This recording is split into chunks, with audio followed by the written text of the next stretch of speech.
on the 1st and 20. You went QB run, screen to Kenny. Why go conservative there? Were you playing for a field goal in this? Yeah, I don't think that's a conservative there. I mean, if they're blitzing a bunch of gaps right there, you're running a gap scheme that has a chance to hit for big yards that we needed to get back into it. We could have thrown it there too. We chose to go there. It didn't hit. But I think that sometimes with the gap scheme stuff that you do, it's more of you got to do some different things to cancel out gaps if they're bringing everything out, and so that's why we went that way. It didn't work. The screen, we're third and what was it?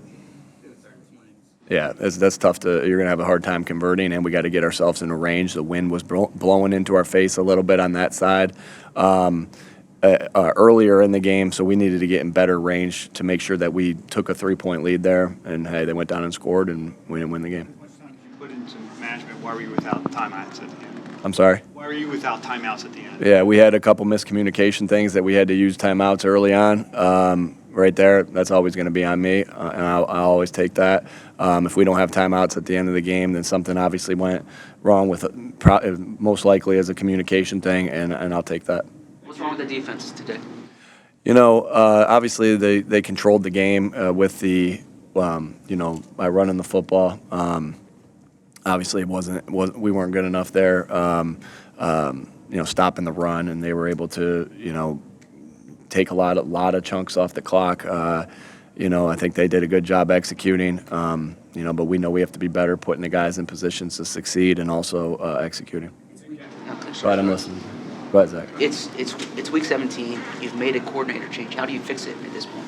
Yeah, I do believe I still believe in the guys in that locker room, the players. I still believe in the coaches. I think we got the guys in this place to get it turned in the right direction. We don't have much time, obviously, right? We got one more game before playoff starts, and we got to do everything we can do to get back on track this upcoming week. I think there's been spurts.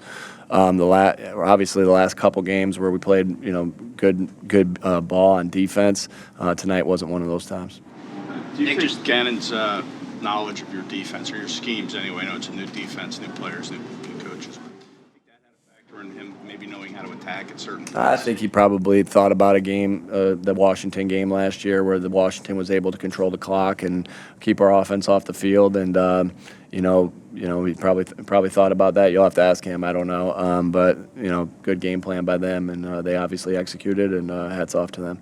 Situations where Hurts slid on those produce some long third downs. Whenever you ran into those situations, did you expect for those choices to be made? He needs to protect himself at all times. He played an unbelievable game. The ball didn't touch the ground very often.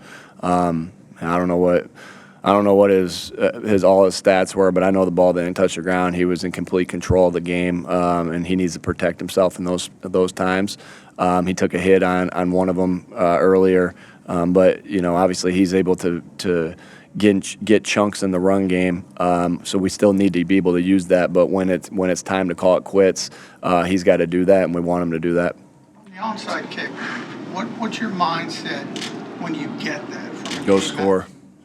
Yeah, go score. But while you're, obviously there was 5.5 minutes left on the clock. Try to take some time off the clock. If you don't, that doesn't mean you don't. If you hit a big one to, AJ, if AJ goes and catches that slant, which he did, and takes it all the way for a touchdown, right? Score. Don't not try to there, but try to waste as much time as possible while still trying to get a touchdown. That you're into a 4-minute mode, but you're still being aggressive because they still have all the timeouts. So you're able to pass, you're able to get out of bounds to get the first down, all those different things. They executed, they got off the field, and they stopped us to a field goal. It just didn't work out tonight. Did you know it was coming? What's that? Onside kick. I have no idea. That was a good job by Eli. Good idea. Good job by our special teams. They continue to do a lot of good things.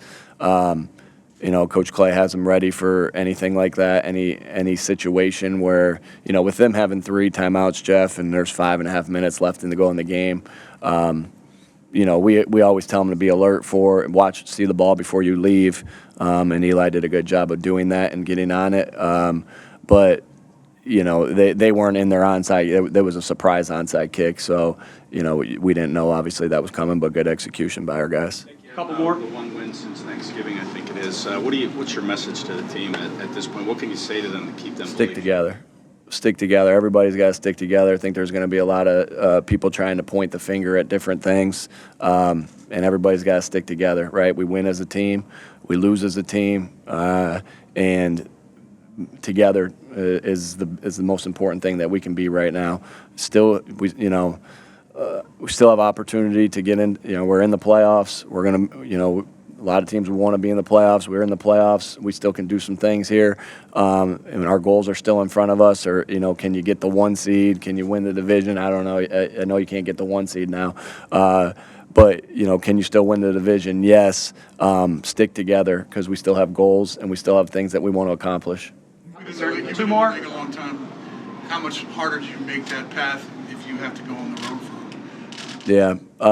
Again, obviously it's been done, and all those teams have been able to do it. Obviously you always want to play at home. You always want to win the division. You always want to play at home. Path might be harder, but shoot. Like I said, our goals are ahead of us. We got to get things fixed, and we got to get them fixed fast.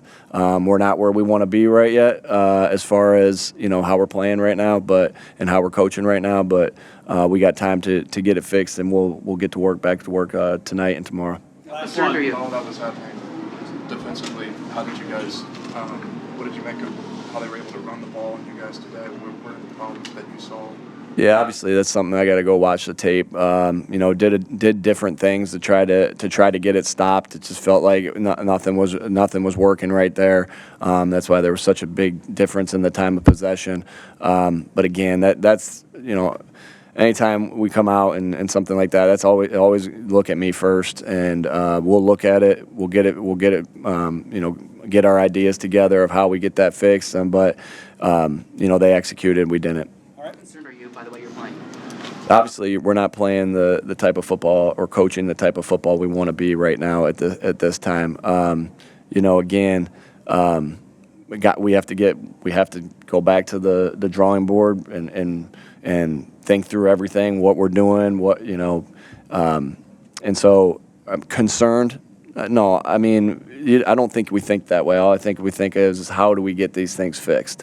How do we get these things fixed? How do we put the players in positions to succeed? How do we execute, as a team? And so that's what's going to be on our minds is how do we get these things fixed? Worry and concern doesn't get any problems fixed. It doesn't fix anything. Getting in there, grinding, figuring out what the answers are, that's what gets things fixed. Worry and concern does not. All right. Thank you. Thanks.